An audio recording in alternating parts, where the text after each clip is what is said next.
இறைவனுக்காக அவசரப்படுதல். எல்லோரும் செஞ்சிக்கலாம் என்று இருக்க மாட்டான்.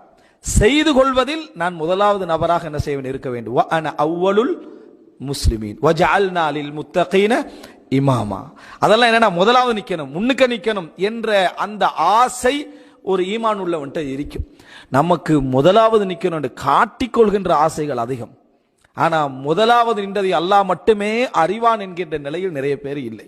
நமக்கு தெரியாமலேயே முதலாக நிக்கணும். பகிரங்கமாக காணக்கூடிய அமல்களை நம்ம முதலாவது நிக்கிறோம், ரகசியமாக இருக்கக்கூடிய அமல்களை நம்ம கடைசியாக நிக்கிறோம். அதனால தான் மனிதர்களுடைய நிலை மூன்று. ஒன்று, சமுதாயத்தில் எப்படி வணக்க வழிபாடுகள் தக்குவா இறையச்சம் அல்லாவை பயந்த நிலையில இருக்கிறாரோ அதுக்கு மேலாக தனியே இருப்பார். மக்கள் இறையச்சம் உள்ளவர் தனியா, அவர் அதிக இறையச்சம் உள்ளவர். தொழுகிறவர் தனியே பார்த்தீங்கன்னு சொன்னா மிகவும் தொழுகின்றவர், தெரியாது யாருக்கும். பகிரங்கமா பார்த்தா நோமலை எல்லா மாதிரி தான் இருக்கிறான்னு எல்லாரும் சொல்லுவாங்க. ஆனா தனிப்பட்ட வாழ்க்கையில் அவர் மிகவும் அதிகமானவராக என்ன செய்வார் இருப்பார். இன்னொருவர் சமம். இன்னும் சிலர் எப்படி என்று சொன்னால் இருப்பதை விட மோசம்.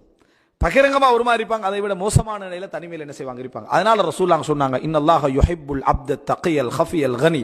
சஹீஹ் முஸ்லிம்ல வரக்கூடிய செய்தி. இறையச்சம் உள்ள போதும் என்ற மனப்பான்மையோடு மறைவான வாழ்க்கை வாழக்கூடிய ஒரு முஃமினை அல்லாஹ் விரும்புகிறான்.